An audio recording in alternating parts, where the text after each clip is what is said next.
todo lo que vimos allá, sobre todo en el tema que más me gusta a mí, que es cirugía de catarata. Bueno, tenemos que empezar por hablar con la oferta en el mercado que hay de dispositivos para el cálculo de lentes intraoculares. La biometría óptica sigue siendo el gold standard en la mayoría de los casos, y como ven, hay diferentes dispositivos disponibles en el mercado. De hecho, casi todos están aquí en nuestro país, en alguna de las clínicas. Y el consenso al que se llegó, sobre todo en el cálculo de lentes intraoculares, es que hay que tener criterios de validación, instrumentos específicos para las mediciones preoperatorias en cirugía de catarata. Que aquellos cirujanos que todavía no se han pasado a la biometría óptica, que lo hagan pronto. Que hay que incorporar diferentes tipos de selección de fórmulas para los poderes de lente intraocular, y sobre todo para miopes altos por longitud axial recomiendan el uso de las fórmulas de Barrett, de Hill o la Holla de 1, y para hipermétropes altos por longitud axial igual Barrett, Hill y Holla de 1 o 2 optimizadas. Pero también es importante darle seguimiento a los resultados. ¿Por qué?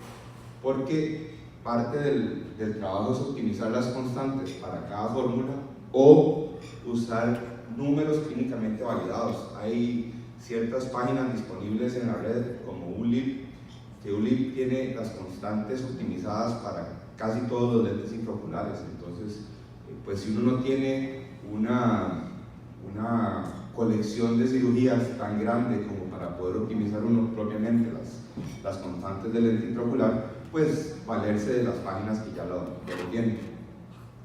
Y también abogamos por evitar el pensamiento de automatizar y delegar, sino más bien ojalá el cirujano se involucre en el proceso y en cada paciente que tiene, para así, para garantizar un resultado óptico óptimo. Igual tenemos este cuadro, si gustan yo luego les paso la presentación para que lo tengan disponible, de todas las fórmulas disponibles actualmente y los diferentes casos que se pueden utilizar. En cuanto a astigmatismo y catarata, también la premisa fue desarrollar una mentalidad de que toda cirugía de catarata debe ser una cirugía refractiva. Y hay que tomar en cuenta que de 5 a 7 de cada 10 de sus pacientes se beneficiarían de corregir su astigmatismo. Acuérdense que, según estudios, hay casi un 40% de pacientes que tienen más de una dioptría de astigmatismo corneal preexistente, y aproximadamente 50% de los pacientes tienen más de 0.75 dioptrías de astigmatismo. Entonces, esto nos obliga a investigar en cada caso y medir las variables para corregir el astigmatismo en la mayoría de los casos. ¿Qué es lo que se recomienda? Bueno, siempre está la opción del lente tórico o las incisiones limbales relajantes. Entonces, los consensos a los que se llegó fue que si el astigmatismo corneal es mayor a 1.25, es mejor el lente tórico. Si el astigmatismo corneal está entre 0.75 y 1.25 en contra de la regla, igual lente tórico. Si el astigmatismo corneal está entre 0.75 y 1.25, pero es con la regla, se puede valer de incisiones limbales relajantes. Y si el astigmatismo corneal es de 0.75 a 1.25 o lipo, igual se vale uno de las incisiones limbales relajantes. En cuanto al CICAFE o la cirugía de catarata asistida por femtosegundo, ¿cuáles son los casos en los que es potencialmente beneficioso el uso de cirugía asistida por femtosegundo? Bueno, aquellos casos que tengan compromiso endotelial, aquellos casos que tengan una cámara anterior estrecha, una catarata densa, siempre y cuando la catarata pueda ser prefracturada por el femtosegundo, pacientes que tengan alguna sonulopatía o pacientes que tengan problemas con la cápsula.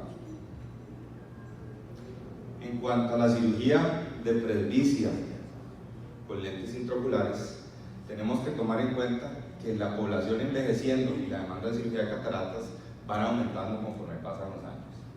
Entonces, presentan un simulador de visión que tiene la página de Tecnis. No hay ningún interés económico de por medio, pero sí nos presenta una herramienta para enseñarle al paciente los diferentes escenarios en cuanto a la corrección de su catarata, cómo es un lente monofocal, cómo es un lente de foco extendido, cómo es un lente multifocal, cómo es un lente tórico. Entonces todo esto nos ayuda para aquellos pacientes que estén interesados en, además de corregir su catarata, corregir su presbicia, darles un panorama más amplio. Entonces, ¿cuáles opciones tenemos actualmente para la corrección de presbicia?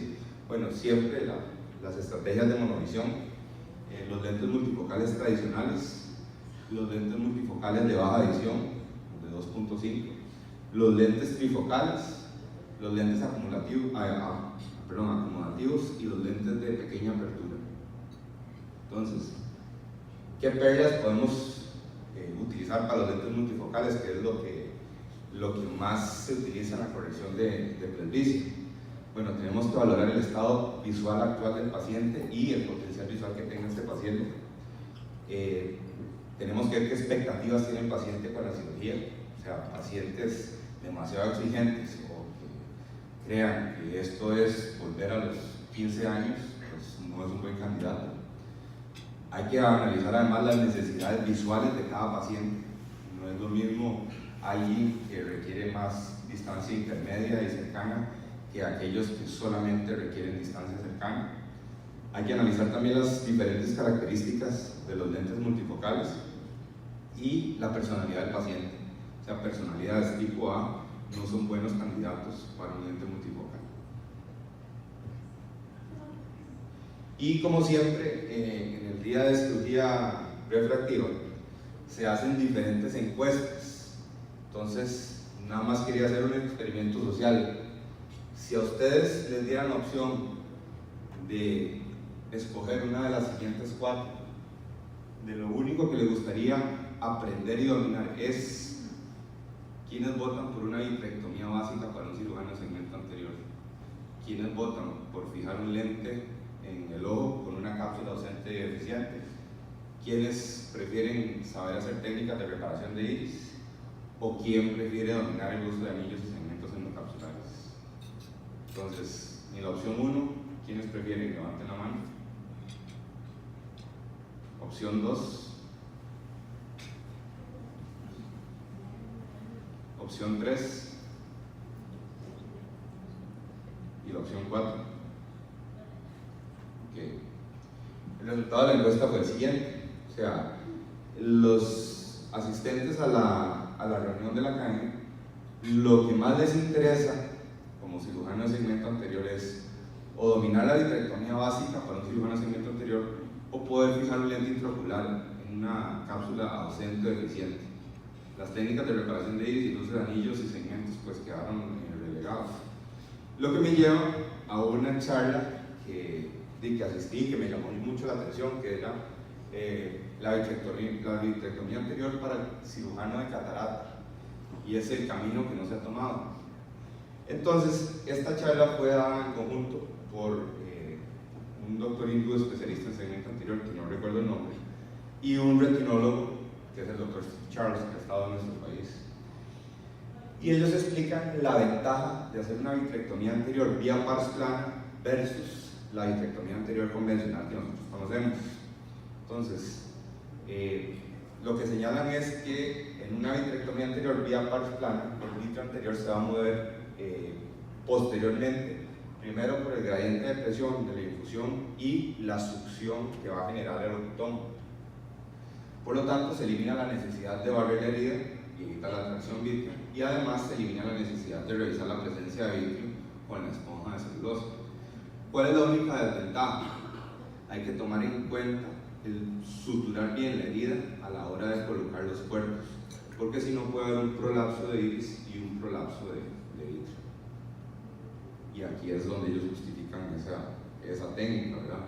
Lo que pasa es que uno, al retirar el vitrio, que está cercana a la parte plana o a la parte plana, entonces va a reducir la probabilidad de tracción vítreo a nivel de sobre todo de la periferia de la retina. También, otra de las encuestas que hicieron es cuando hay una ruptura de cápsula posterior con retención de fragmentos, ¿quién prefiere extender la incisión manualmente y remover el fragmento? ¿Quién prefiere emulsificar los fragmentos de todas maneras con la pieza de mano adentro? ¿Quién llevaría a cabo una técnica de andamio de lente intraocular? ¿Y quién prefiere cerrar y referirlo a un cirujano con mayor experiencia? Entonces el resultado fue curioso. La gran mayoría lo que prefieren es llevar a cabo la técnica del andamio con el lente intraocular. ¿En qué consiste esta técnica? Una vez que se ha inyectado el viscoelástico en la bolsa y se ha tamponeado, digamos, el defecto de la cápsula posterior, se coloca un lente intraocular para poder terminar de emulsificar los fragmentos y llevar a cabo una cirugía segura, sin riesgo de que se cuelen fragmentos a la parte posterior del ojo. Y la última pregunta de estas encuestas que hicieron es: en caso de una ausencia de cápsula, fijar el lente con suturas. 2, realizar la fijación intraescleral de ápticas con pegamento o con la técnica de Alemania. 3, fijar el lente intraocular al iris. O 4, implantar un lente de cámara anterior. Y no es ninguna sorpresa que la gran mayoría lo que prefiere es realizar la fijación con pegamento con la técnica de Alemania. Ahí el doctor Gutiérrez se está riendo porque esa ha sido su especialidad este año en la exposición de los diferentes congresos. También, en cuanto a dispositivos para aumentar el diámetro del iris, tenemos que lanzaron ya el nuevo anillo de Mayugi, que tiene 7 milímetros de diámetro. Hacen una comparación entre el convencional de 6.25 y el nuevo de 7.0, y la conclusión a la que se llegó es que el Mayugi de 6.25 es el estándar, el universal. Es fácil de usar para casos complicados, ya sea con segmento anterior pequeño, con una cámara anterior estrecha, o en diámetros white to white normales, o pacientes que tengan un arco cilíndrico. En cambio, el Mayugi 7.0 va a funcionar mejor para pacientes que puedan tener IFIS, pacientes con ojos grandes, con miopes altos, o si el cirujano necesita más espacio para manipulación, por ejemplo en técnicas de divide and conquer o de Franco Flip. En cuanto al paciente insatisfecho con la cirugía premium, cada vez vamos viendo más este tipo de pacientes. Se explica por un aumento en la expectativa del paciente. Lo que mencionábamos antes, que la catarata es un procedimiento actualmente refractivo y que depende de precisión, de reproductibilidad y de consistencia en los resultados. De hecho, el consentimiento informado inadecuado es el principal motivo que hay querellas por malpraxis en la colocación de lentes intraoculares. Y las principales causas de insatisfacción de un paciente con un lente premium van a ser problemas corneales, por errores refractivos, por problemas en el lente, en la cápsula, opacidades capsulares que no han sido tratadas, problemas en retina previos, una membrana epirretiniana, un edema macular, y en pocos casos por pobre adaptación. Pequeños estudios que se han hecho, por ejemplo este que hicieron en 74 ojos, la principal causa de insatisfacción de un paciente por un lente, por una cirugía premium, va a ser el error refractivo residual. En segundo lugar, y no despreciable el porcentaje, el ojo seco. En tercer lugar, molestias visuales, glare, imagen fantasma, visión como a través de aceite. Luego siguen las condiciones preexistentes, es un paciente con Fuchs, un paciente con una membrana epirretiniana, un edema macular cistoidea, una degeneración macular asociada con la edad. Ya en últimos casos y con menos porcentaje, las complicaciones intraoperatorias pérdida de vitrio, una complicación postoperatoria, ya sea por una uveitis, un desprendimiento de retina, una sucesión de lentes, y ya los menos son las expectativas no racionales. Hay paciente que quería ver perfecto, no ve perfecto.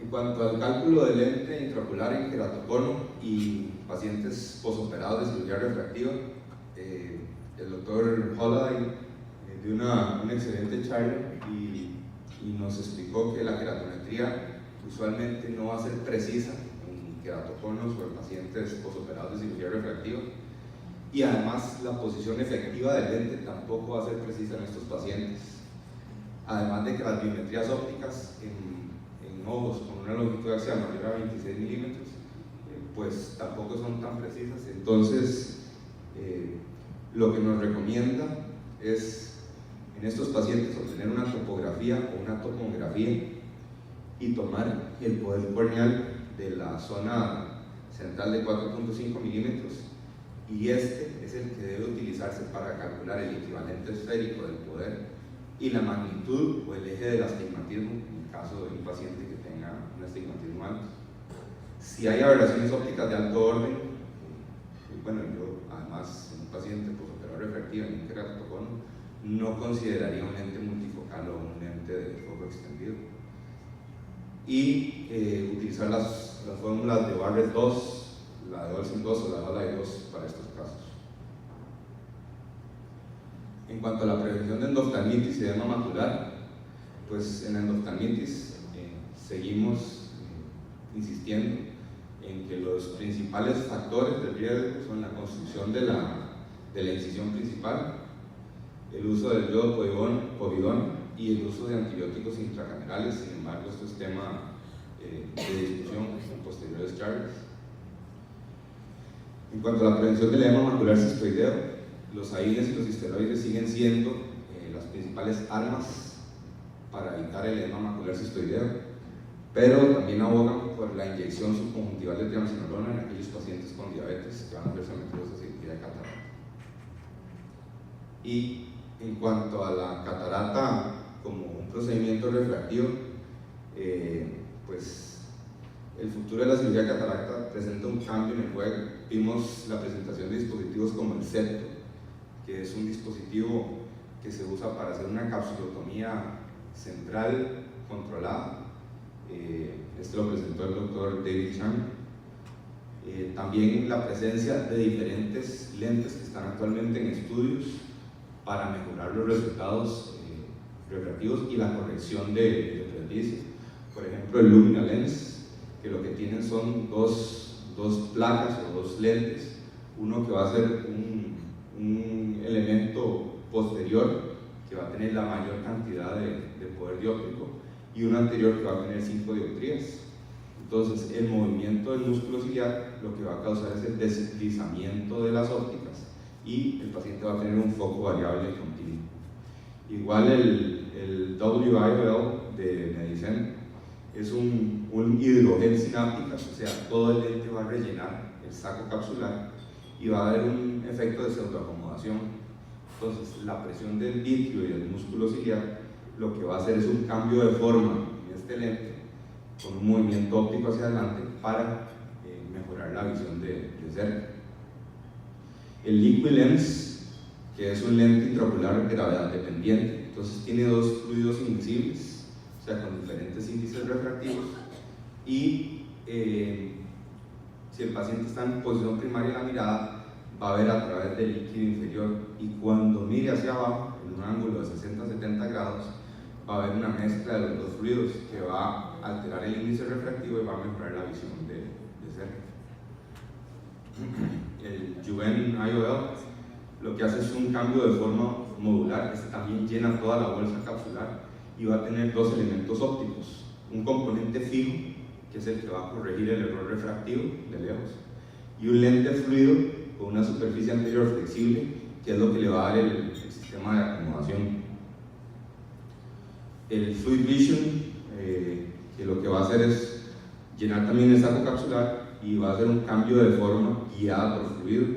Lo que tiene es una cubierta flexible de acrílico hidrofóbico y va a estar relleno de silicón líquido ultra puro, que va a ser una cantidad menor a la que cabe en una gota, y va a simular la acomodación natural.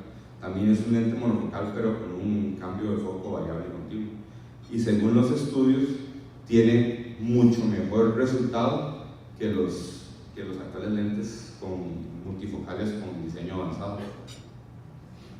Por último, lo que creen que está más cerca a salir al mercado es el Perfect Lens, que es un dispositivo de un láser de femtosegundo que nos va a ayudar a mejorar los resultados refractivos. Entonces, ¿por qué necesitamos lentes intraoculares ajustables?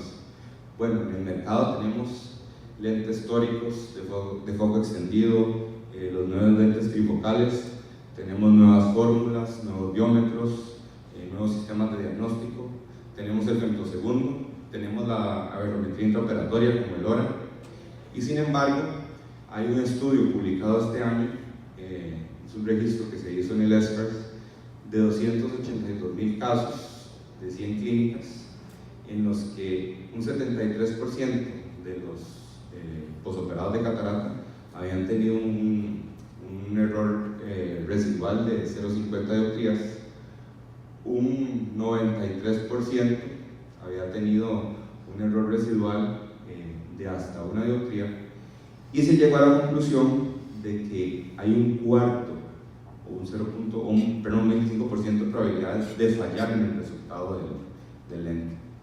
Entonces surge el Refractive Index Shaping, desarrollado por el Dr. George Baring en conjunto con el profesor José Villa, y es una nueva tecnología que utiliza un láser de femtosegundo acoplado al ojo del paciente con un sistema de análisis computarizado. La ventaja respecto al lente, digamos, yo lo comparé con el lente de Calhoun, que era el que había salido hace muchos años, que era un lente adaptable a la luz, lo había presentado varias veces el Dr. Chayet. Este sistema funciona con la mayoría de lentes disponibles en el mercado, y entonces lo que va a permitir es que un lente convencional pase de monofocal a multifocal o viceversa, además de crear lentes astigmáticos, y ellos prometen que es un sistema 100% reversible, o sea que aquel paciente que no se acostumbra a los anillos en la noche, pues probablemente puede volver a su lente monofocal. Además de que ellos prometen múltiples tratamientos sin dañar el lente intraocular. Creo que esto es lo más nuevo, lo que viene. Sin embargo, todavía está en pañales, y probablemente, como todas las tecnologías en catarata y en oftalmología, van a ser procedimientos muy caros al principio. Conforme se van depurando, pues van a ser más accesibles al público en general. Con esto me despido y les agradezco por la atención.